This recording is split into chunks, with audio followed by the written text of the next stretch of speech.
Sponzor kanala je udruženje Na dva točka.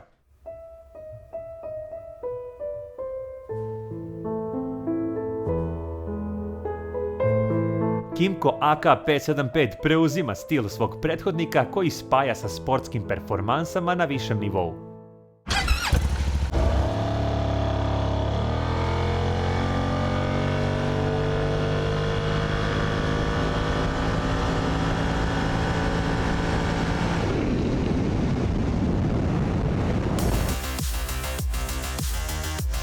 Agregat je pojačan na 574 kubna santimetara koji razvija relativno jednaku 51 konjsku snagu i obrtni momenat od 55,3 Nm, što je 3,5 N više nego iz serije 550, što doprinosi boljem radu agregata u putnim brzinama. Imao sam predrasudu prema ovom modelu da je ovo preveliko, da je ovo preteško za grad i da je gradska vožnja njemu mučenje, ali ipak nije tako. Dužina modela sada iznosi 2190 mm, što je čak 30 mm kraće nego kod njegovog prethodnika, dok je međuosovinsko rastojanje i kapacitet rezervoara od 15 litara ostao identičan. Da li je ovo slučajan ili nameran propust, da li je propust uopšte, nekako mi se ne uklapaju u celu ovu kategoriju i onoga što ovaj premium nosi. Masa skutera sa svim tečnostima sada iznosi oko 239 kg, što je oko 9 kg više nego ranije, a visina sedišta ostaje identična, 78,5 cm. Može se reći i to da je tržište od 575 očekivalo i napredniju instrument tablu i prisustvo opcija poput navigacije i tome slično, ali izgleda da se fabrika Kymco i dalje bazira na nešto tradicionalniji pristup. Napred se kontrlja točak sa dimenzijom gume 120/70 koji zaustavlja Brembova četvoroklipna kandža i dupli plutajući disk prečnika 270 mm podržan cornering ABS-om. Nazad je takođe 15 sa dimenzijom gume 160/60 i disk prečnika 260 mm. Znači ne otvara se ništa, samo Zadnju štelujuću suspenziju i dalje predstavlja horizontalni monošok koji je spreman za najveće izazove svačijeg stila i agresivnosti vožnje.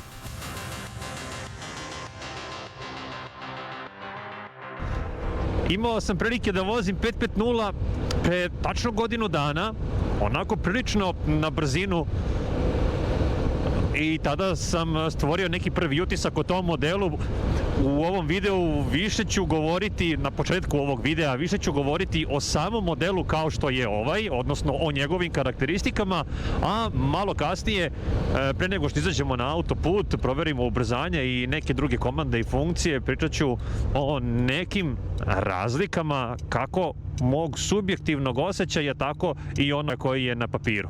Evo što se tiče položaja sedenja, moram reći da je jako udoban, jako komforan, meni su ruke gotovo ispružene, a što se tiče oslanjanja na ulicu, sa vrhovima prstiju se oslanjam na podlogu, odnosno na put, na ulicu, a kad se pomeri malo napred, već mogu da se malo i raskomotim i da to već bude malo stabilnije. U svakom slučaju, to meni ne smeta.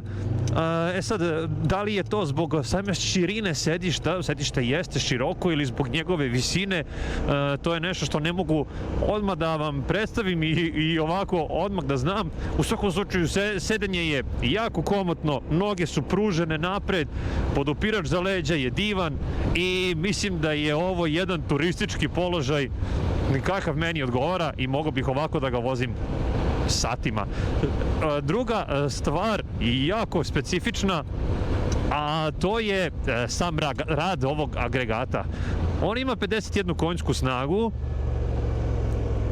što uopšte nije malo, i pre svega pomislio sam sa 239 kg ovo mora da se teško vozi po gradu, da je jako neupravljiv, da je tu potrebno rvanje sa njim i tome slično, ali ne.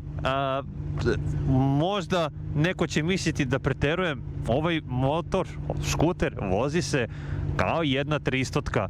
Dakle, vrlo je lako upravljiv, lako se s njim skreće i jednostavno ne osjeća se ta težina. Inače, njegova masa je stvarno jedna od najvećih u klasi i zaista to je onako lepo urađeno i to je jedna pohvala za ovaj model. Malo pre da vam samo ne ostajem dužan na pun radijus modela, vrhovi ovih u vrhu upravljača gotovo i jedva pipa moju butinu, kad se mnoga pruži tu ima i dosta mesta. Inače, slažete se sa tim da se pun radijus upravljača ne koristi tako često, pogotovo ne u gradskim uslovima vožnje, ali u svakom slučaju ovo nam govori da je odnos visine sedišta i visine upravljača na lepom nivou i da ovaj model može pogodovati i visokim vozačima. Što se tiče njegovog rada agregata ovako u miru, imam osjećaj kao da neko non stop lupa u bubnjeve. Lepo se čuje, lepo prede. Ne znam da li od buke samog saobraćaja i ovog BMW-a možete da čujete. U svakom slučaju, njegov rad je gotovo bez vibracija.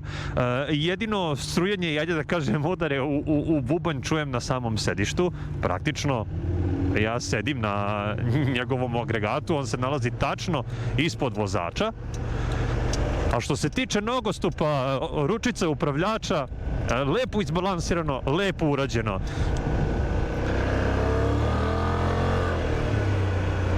Da malo čujemo taj agregat.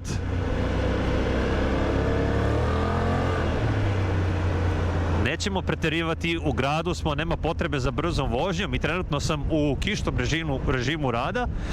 Inače, on nam dozvoljava kišni i sport, kišni režim rada. I onako prilično pitom, osjeća se razlika između sportskog režima, kada se otključava nekoliko konja više, a to ćemo da vidimo i praktično na ubrzanju od 0 do 130. I generalno ne mogu a da ne spomenem to da u gradskim uslovima vožnje prosto ne stiče se taj osjećaj da se vozi ovako snažna mašina.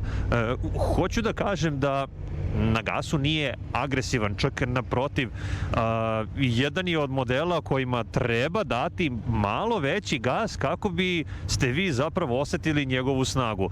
Pretpostavljam da je za to zaslužan onaj ride by wire sistem koji reguliše snagu njegovog agregata, pogotovo kada se radi o uslovima vožnje u gradu, kada treba da se mili, da se ide polako i da se prati saobraćaj. Da li se sećate video, recimo sa Zontesom 368 gde sam imao malo i problema da kontrolišem taj gas između, ajde da kažem, 20 i 30 i 60 na sat. Kod ovog, recimo, modela, isključivo zbog tog sistema, evo, znači, mogu lepo i lagano da ubrzavam, bez cimanja, bez toga da će on da me zakuca za sedište, ali u svakom slučaju, kada treba snage, snaga je tu, lepo izbalansirano, što opet meni stavlja do znanja da je i pored njegove snage i mase, ovaj skuter u stvari dobar i za gradske uslove vožnje. Ako poredimo neki moj subjektivni prvi osjećaj sa modelom 550, onaj put kad sam ga vozio u Novom Sadu, meni je to delovalo onako malo teže. Bio mi je malo tromiji model, ne znam da li zato što sam ja bio malo više uštogljen ili je to jednostavno moj prvi utisak. Imam osjećaj da ovaj model je malo agilniji i lakši za upravljanje.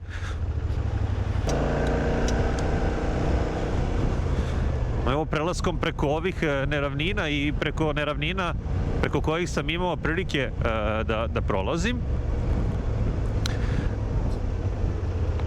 239 kg, ok, sportski ram, skuter koji je maltene stvoren za duga putovanja, opet jedna predrasuda, sigurno je tvrd i neudoban, međutim, suspenzija radi odličan posao i nekako na lep način pegla sve te rupe i neravnine, dakle, nije tvrd, ajde da se izrazim tako, dupe mi ne skakuće po njemu.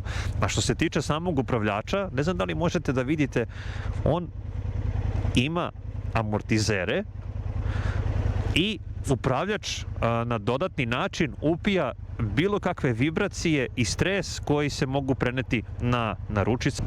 Iskreno, za ovakvu pojavu ja bih voleo da se ovaj model čuje malo jače. Ja inače volim onako tihe skutere i agregate koji se maltene ne čuju, ali sa ovim modelom imam tu potrebu da se on čuje i malo više.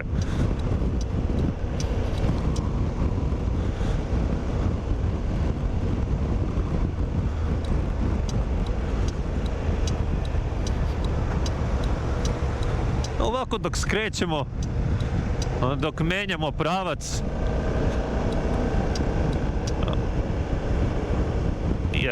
ono što opet imam osjećaj od ovog modela,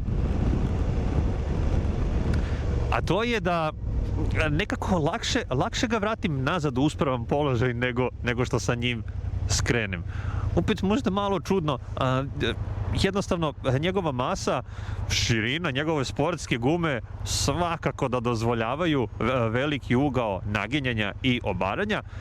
U tome će uživati oni malo iskusniji vozači, ali u svakom slučaju kada model treba da se vrati, da se ispravi, to nekako postaje mnogo lakše. Inače, stičem osjećaj da ovaj 575 nekako voli da se vozi pravo, voli da drži taj neki, već da kažem, nulti ugao,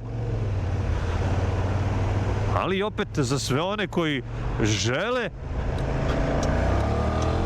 malo i da uživaju u njegovim sportskim performansama, neće im faliti apsolutno ništa. Inače, za ovaj model smatram da je pre svega kruzer sa sportskim performansama. Ne bi ga okarakterisao kao čistog sportaka.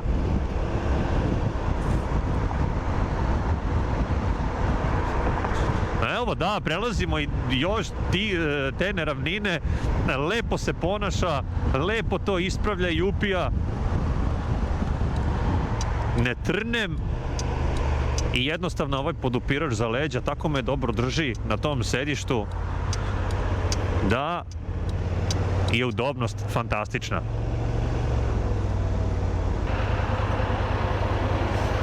Evo ovako, kada sunce bije ovaj ekran tu sada može već da se vidi da dolazi do malih komešanja boja. Ne znam da li vi to na ekranu možete da vidite.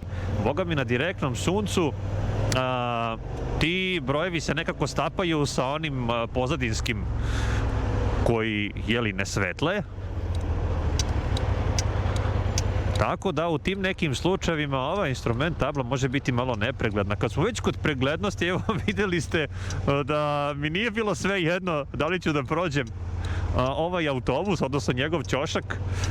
Retrovizori su daleko napred, široki su i potrebno je određeno vreme navikavanja. Nisam baš siguran da je model sa kojim biste se usudili tek tako da pretičete, da se provlačite i tome slično. Što se tiče samih komandi, tu sam imao malo, neću da kažem neprijatnih iznenađenja, ali po meni malih nelogičnosti. Ovaj model ima grejače ručica, evo sad ćemo i da stanemo taman da vam to demonstriram. Kako grizu kočnic. Evo recimo, ovde se nalazi grejač ručica i ja bih voleo da se tu negde nalazi u stvari blicaljka. Blicaljka se nalazi ovde. Meni je malo nekomotno da u refleksu radim ovo da bi blicnuo. Evo ga. Smatram da mi je mnogo brže da kaži prstom blicam. Jer blicanje, znate i sami, važno je koliko i sirena u nekom slučaju, kao što mi ovde blicaljka mi je tu. Tako da, tu mi je malo nelogično. Što se tiče moda vožnje, malo pre sam rekao kišni i sportski, dakle, njega možemo menjati tek kada smo u miru. Vratit ću nazad na kišni, nigde ne žurimo, s tim što kontrola trakcije ima najjači efekat u kišnom, malo slabiji u sportskom i kontrola trakcije može da se skroz isključi na tom sportskom režimu rada. Dakle, mislim da je to jedna bezbednosna stvar koja već neko vreme postoji na AK 575, da se režimi ne mogu menjati u samom toku vožnje. Da li je to plus ili minus, procenite sami, pa ja iz moje perspektive rekao bi, pa dobro, što ne bi moglo da se voži da se menja i u samoj vožnji, ajde. Ali ajde, dobro.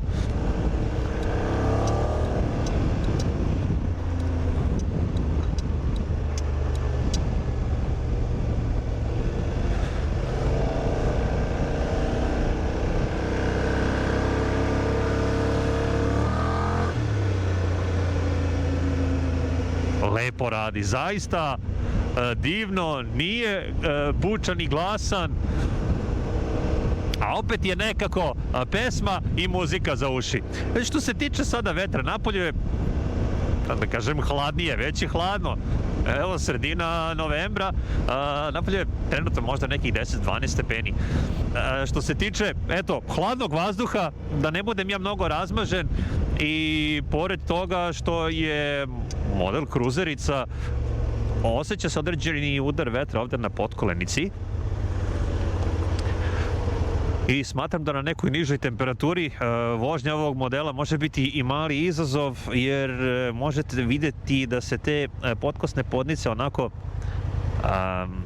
uvlače malte ne napred ka masci, pod uglom su, a ovdje postoji jedan onako fini žljeb koji taj vazduh praktično usmerava tu na vašu potkolnicu, pa možda čak i na unutrašnji deo butine. Tako da, ukoliko će bilo ko voziti ovaj model i u ovim hladnim danima, dobro se obucite, slojevito, što kaže Nada Macura.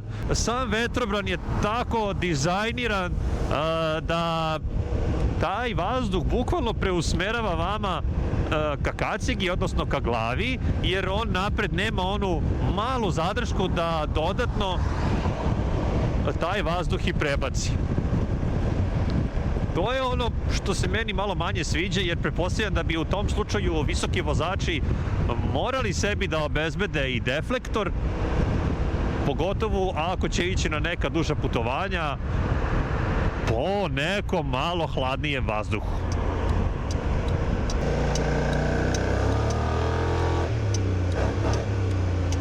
Jeste, baš je dobar. Super agregat, pitom kao piton. Ajmo, gospodine, izvolite, podsjeću vas, izvolite, hvala, nema na čemu, živi bili. Ja se ne žurim. Nije više toliko ni hladno. U svakom slučaju, sve ono što se nalazi u predamnom u ovom trenutku deluje fino. Verujem da je klavijatura novina od modela 550, prosto mislim da bi svi ti dugmići zauzeli mnogo mesta na upravljaču, kojih i onako dosta ima. Njih ćemo uskoro i prekontrolisati i pogledati malo pažljivije šta, kako i gde.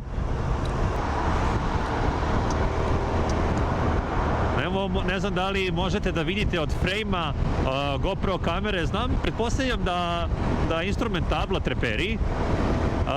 U suštini ovdje se nalazi i trenutna potrošnja ovog modela. Ono što sam primetio u gradu na nekim normalnim gradskim brzinama, da kažem 50-60 na sat, potrošnja ide i ispod 4 litre, odnosno prema onome što piše na bordu. A ono što fabrika tvrdi, korisnici prethodnog modela, pa ono što bih i ja mogao da kažem, a to je da pretpostavljam da bi prosječna potrošnja bila, ajde da kažem, do 4,5 litre ukoliko se vozi bez nekog agresivnog režima, ukoliko se mirno i lepo vozi. Tako da mislim da se također radi o ekonomičnom agregatu koji sa kapacitetom od 15 litara pretpostavljam da i u nekom turističkom režimu može da pređe do 300 km do narednog punjenja.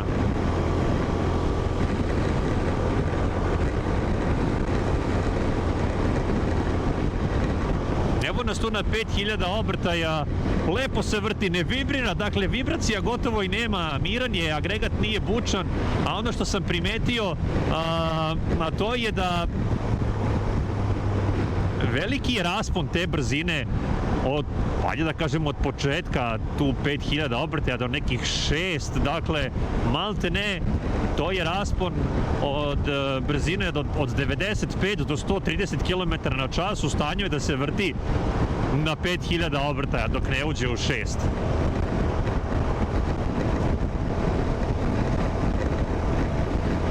Malo više o autoputu i o njegovim kapacitetima i performansama pričat ćemo nakon testa ubrzanja i generalno malo bližim upoznavanjem samog modela što se tiče njegovih kontrola. Ajdemo da iskoristimo ovaj pravac, da uradimo ubrzanje od 0 do 130. Verujem da je pravac bezbedan i da imamo dovoljno mjesta za tako nešto. Spustit ćemo vetrovran, ajde da budemo malo precizniji, zar ne? Kišni režim vožnje, pa da vidimo.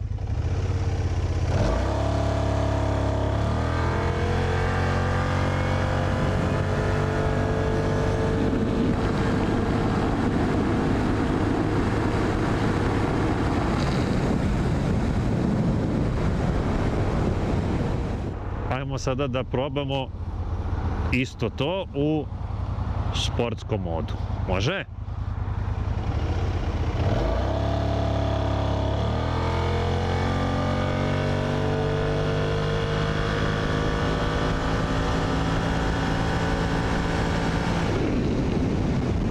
Kako namotava do 130 bez zadrške. Njegovo ubrzanje je linearno, nema cimanja, secanja. Kako date gaz, držite se čvrsto i uživajte u vožnji. Ajmo da iskoristimo ovaj pravac da vidimo na kom principu funkcioniše i cruise kontrola. Tempomat.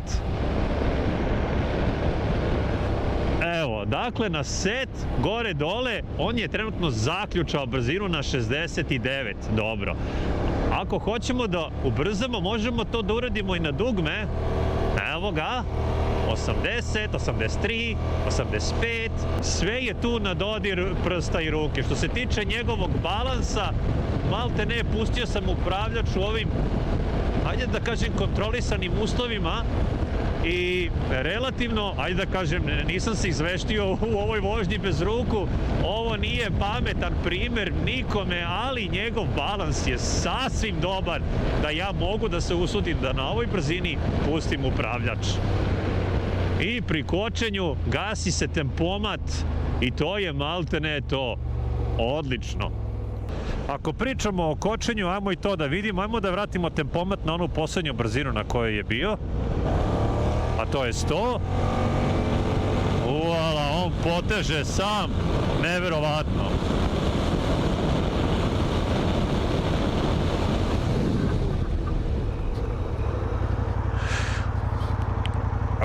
Ono što je činjenica, a to je da ja ne smem jednostavno da svom snagom zgrabim ove kočnice, imajući u vidu da ja sam hladan, da model ne poznajem toliko dobro da bi forsirano kočio. Grize izuzetno. Mislim da je kočenje bomba. Imam blagi osjećaj da kontrola i proklizavanja i ABS bukvalno kao da malo krivudaju, ne bi li se on zaustavio i da bi ostao bukvalno ravan. Verujem da je to sve mnogo drugačije kada je asfalt vruć i kada se ovaj model dovoljno upozna da bi ovako nešto moglo biti i moguće. Hajdemo malo da prodiskutujemo ono o čemu sam pričao ranije što se tiče njegove aerodinamike i svih tih nekih drugih stvari.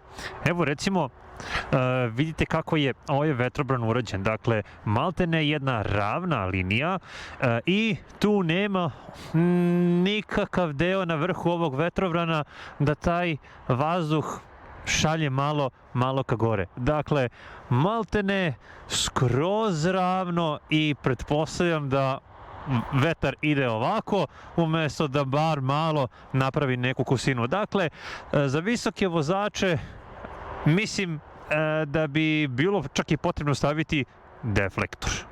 Pa čak i u mom slučaju osjećam da mi baš piči vetar u glavu. Sedište je udobno, stvarno, nemam šta da kažem, savršeno udobno sedište presvučeno alkantarom. Jedina manja stvar, jedna maca je prespavala ovde na sedištu i morao sam malo da se potrudim da ga očistim i nisam baš uspeo. Pretpostavljam da za to postoji neko fino sredstvo ili neka krpa sa kojom će to biti itekako moguće, ali generalno sedište je sjajno, udobno, dopada mi se način na koji se sedi na ovom modelu i mislim da je stvarno pravi kruzer. Što se tiče samih pneumatika, oni su Dunlopovi, dakle nisu Metzeler, a Dunlop jeste karakterističan po tome što je malo tvrđa guma, pretpostavljam da se i malo teže greje i da je potrebno malo više voziti ovaj model dok pneumatici ne dostignu određenu temperaturu kako bi se eventualno vozio i malo agresivnije. Još jedna interesantna stvar, da li je to propust ili ne, znate kada jedan ovako migovac, odnosno kada dajete migovac u jednu ili u drugu stranu, čuje se ovo prelepo caktanje. Kada se stave sva 4, maltene ne čuje se više ništa. Da li je ovo slučajan ili nameran propust, da li je propust uopšte, ali ovo je prvi put da sva 4 se ne čuju onako kao kada se čuje pojedinačni. Kada se radi o nogostupima za vozača, nisu preterano veliki, dakle, rekao bih da su prilično mali, nekako mi se ne uklapaju u celu ovu kategoriju i onoga što ovaj premium nosi. Dakle, ako je ovo nogostup za suvozača, ok, pored toga što je relativno blizu i ovaj auspuh, ne znam kako bi se tu, ok, sigurno bi se pronašao lep položaj da se suvozač tu lepo nasloni i ostoni, ali samo smatram da je ovaj nogostup mogao biti ili malo šta je ovo, širi, malo duži ili malo širi i da eventualno ima neku gumicu kako bi se to sve malo bolje upeglalo. Ali ok, pretpostavljam da bi se suvozač tu negde naslonio sa zadnjim delom stopala. Ono što fabrika kaže, a to je da je kočenje dodatno poboljšano, da je Smart ABS, odnosno Cornering ABS dodatno štelovan i da ta elektronika radi bolje. Takođe, ono gde se ovaj model razlikuje od svog prethodnika, a to je na onim među ubrzanjima. Jedan naš kolega na test vožnji u Motorlandu Milutin rekao je da postoji razlike u ubrzanju ovog modela ako se poredi sa prethodnim, jer je vlasnik 550 i kaže da je jednostavno samo to među ubrzanje, recimo od 80 do 120 km na čas, mnogo bolje bolje kod ovog modela nego kod prethodnog. Takođe, ono što fabrika kaže i sam predstavnik kuće Milana Moto Centar Miloš Sekicki, da je ovaj model rasterećen u kruzirajućoj brzini, odnosno u kruzirajućoj fazi i da mnogo lakše podnosi optimalne kruzerske neke brzine od 130 km na čas nego njegov prethodnik, što je opet dovoljno da sam agregat radi rasterećenije, možda mu se na taj način može i malo produžiti njegov životni vek. Što se tiče servisa, intervala, ostao je apsolutno isti kao i kod njegovog prethodnika. Kada se već startuje, dakle nema tu neke prevelike filozofije, neke prevelike animacije, prilično sve jednostavno, kratko i jasno. Modovi vožnje nalaze se tačno tu, grejač ručica, evo ga ovde, tu gde sam rekao da bi ja volao da se tu nalazi blicaljka, dugme za paljenje cruise kontrole, ulazak i podešavanja, dakle u meni, ovde možemo naći, evo recimo odmah i pritisak u pneumaticima, kilometražu i svemu tome slično. Parking kočnica tu je. Što se tiče ladice, krpče, ladice nisu velike, što je ovde toplo. Po ovom hladnom danu ovo mi baš dobro dođe. Imamo jedan punjač, jel? Tako je, ako se ne varam ovde mikro C, tako je, Dakle, punjač sa ove strane.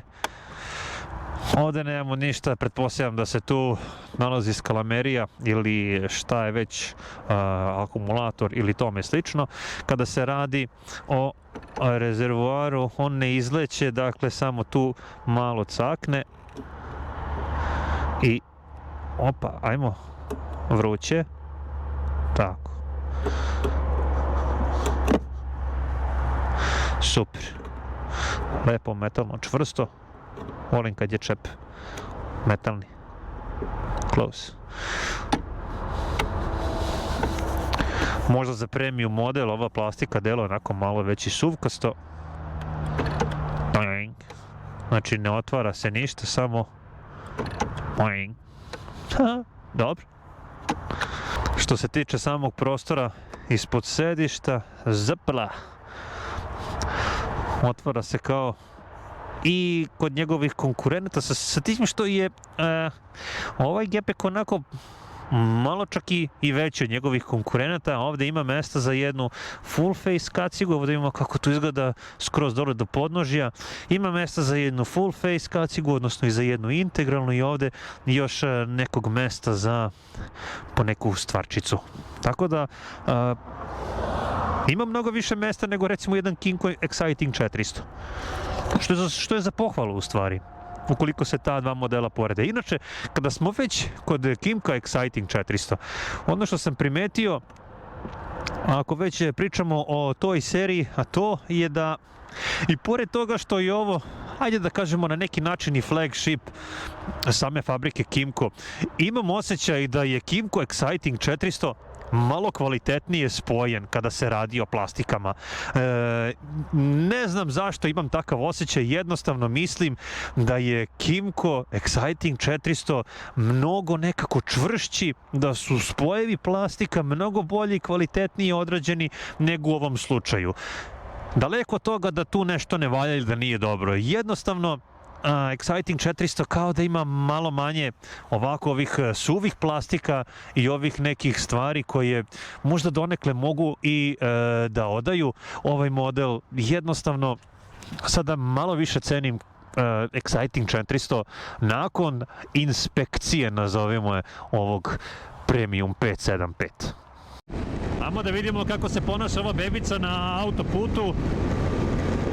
Tu se vrtimo na 5000 obrta, ja pretpostavljam do neke brzine od 125, 6, 7 km na čas. Možemo i to i da isprobamo, tako je. Eto, 125, 6, tu smo na 6000.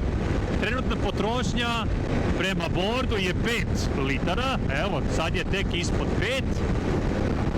5. I verujem da je ovo neki rasterećujući rad ovog agregata koji mu apsolutno prija, a takođe moram priznati da vibracija nema, buke od samog agregata nema, dakle ovo je vrlo pitomo za ovaj 575. Sve što čujem je velika buka od vetra, ali evo i dalje nismo na 6000 obrtaja, pogledajte, dakle ulazi u neki režim mirnog rada i na brzini od 127. Pretpostavljam da, evo, da, to je to, mali uspon, mali gas i to je to. Što se tiče cruise kontrole, cruise kontrola prestaje sa aktivnim radom na brzini od 135 km na čas. I ja sad kad bi pokušao tu cruise kontrolu recimo da aktiviram, on me vraća na 134 i malte ne dozvoljava mi da idem preko toga. Što je opet jedna bezbednosna i sigurnosna stvar koju je, eto, Kymco uneo u ovaj model. Što se tiče same aerodinamike, pričali smo već da, pored toga što je izuzetno hladno i neprijatno je voziti i po gradu, a ne po autoputu, verujem da aerodinamika bi mogla biti malo bolja. Spomenuo sam taj predeo između potkolenice i gore kacige. A što se tiče neke njegove maksimalne brzine, ne bih se usudio da tako nešto i radim. Evo, već idem nasilnički, neću raditi takve stvari. mislim da bi uz neki lep pravac ovaj model mogao da dogura i do 180 km na čas. Vreme je da se polako vratimo kući i da sumiramo neke stvari. Dopada mi se njegova uglađenost i usklađenost agregata u gradu, dakle onome o čemu sam već pričao, položaj sedenja, udobnost i jednostavno način na koji se ovaj model ponaša kako u gradu, tako i na otvorenom. Stabilan, ne vibrira, nije bučan. Sa te strane mislim da je odlična mašina. Sa druge strane, verujem da tu postoje i segmenti u kojima ovaj 575 može biti bolji.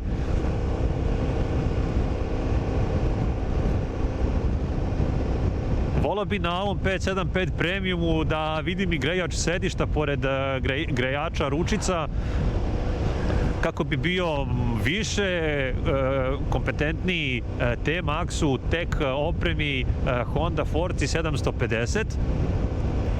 Voleo bi da vidim u nekim delovima cele ove plastike i malo više detalja i malo više posvećenosti. Eto, recimo kao što je ovaj plastični rezervoar, odnosno kapica rezervoara. Ništa što bi bilo wow i spektakularno, a dobro bi došlo samom imidžu same serije AK. Ja sam zadovoljan, opet ću da kažem, presrećan sam vožnjom ovog Kimka. Uživao sam, verujem da ovo nije kraj našem druženju. Neka se uključi vlasnici prethodnih 550-ica. Bane iz Kovina, Norbert i Ljubiša iz Sente, evo momci i ostatak voznog parka i gledalca. Kako se vama čini ovaj 575? Da li biste menjali vaše ljubimce za ovu generaciju? Ja pretpostavljam da je to teško pitanje za sve one koji su vlasnici 550 Premium. Da li bi prešli na 575 Premium, imajući u vidu to da su razlike primetne, ali možda ne do te mere da se pređe sa proteklog Premiuma na ovaj, ali definitivno ja lično mislim da ova generacija Premiuma, odnosno Kimka, zaslužuje prebačaj sa starijih generacija. I evo ovako, dok milimo ovim lepim saobraćajem Borče, dozvolite mi da vas podsjetim da je ovo test model i da ga i vi možete provozati. Kontaktirajte Kimco Shop, odnosno Milano Motocentar iz Novog Sada i auto kuću Kompresor, odnosno Motorland. Zakažite vašu test vožnje, ovaj model dostupan je vama. Nije ga bilo na kanalu iz prostog razloga što je bilo velikih broja test vožnji, a domaćini ovih kuća prednost daju onima koji žele da ga probaju, a ne nama koji radimo ovo. Ok, što je za pohvalu, malo drugačije nego proteklih moto kuća, tako da ovaj model bit će vama dostupan za test vožnju i saberite sve utiske, nemojte uvek verovati meni na reč. I ovom prilikom želim da vas pozovem da se učlanite u udruženje na 2 točka, sva članstva su otvorena, a detalje i pogodnostima svih popusta i benefita pogledajte u opisu ovog videa, a moram da navedem i 15% popusta na sve redovne servise Kimkovih skutera u Motorlandu. Do nekog našeg narednog susreta i viđenja, ja vam želim svako dobro i bezbednu vožnju.